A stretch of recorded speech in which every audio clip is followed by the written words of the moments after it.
Na mtazamaji wa PMTV Tanzania, uhali gani? Karibu tena katika update za PMTV. Nipo hapa kwa ajili ya kukupa mengi yanayojiri huko mitandaoni, lakini pia kona mbalimbali za dunia.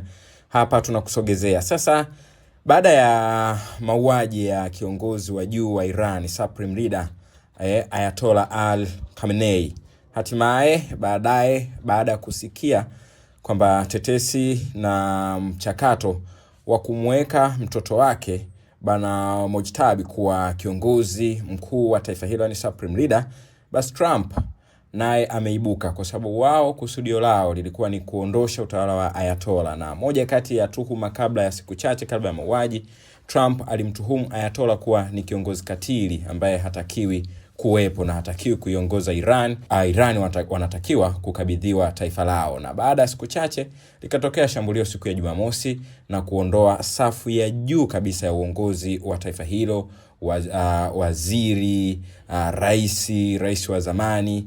Basi ni moja kati ya pigo kubwa lilitokea kwa taifa hilo. Sasa baada ya hayo kutokea, mawazo, dira na maoni ya wachambuzi na wadau wengine wa siasa za ulimwengu wakawa wanauliza, je, Trump kusudio lake litatimia? Umemuondoa yule ambaye ulikuwa humtaki.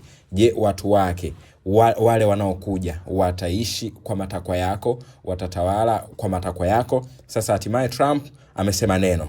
Rais wa Marekani Donald Trump amesema inapaswa ashiriki katika mchakato wa kumchagua kiongozi mkuu ajaye wa Irani, akisisitiza kuwa anatamani kuona uongozi mpya ambao utakuwa na mahusiano mazuri na Marekani. Kauli hiyo imekuja wakati mvutano wa kijeshi kati ya pande hizo, huku Trump akisema pia hapendi kuona kiongozi mkali akichukua madaraka, kwa sababu hali hiyo inaweza kuisukuma Marekani kurejea vitani na Irani katika kipindi cha miaka michache ijayo.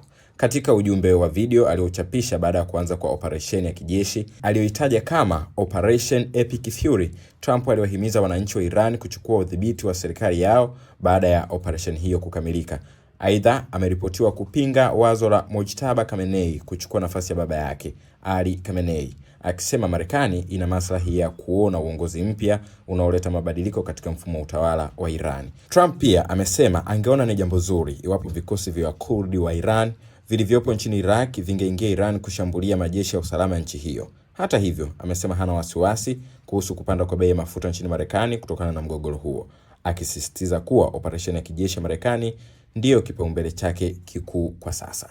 Kusudio, lengo, nia ya kufanya mauaji ya kiongozi huyu mkubwa yatakamilishwa kwa Trump kufanikiwa kuweka kiongozi yule ambaye Marekani inamtaka na wale wanaomuunga mkono Marekani wanamtaka kuiongoza Irani.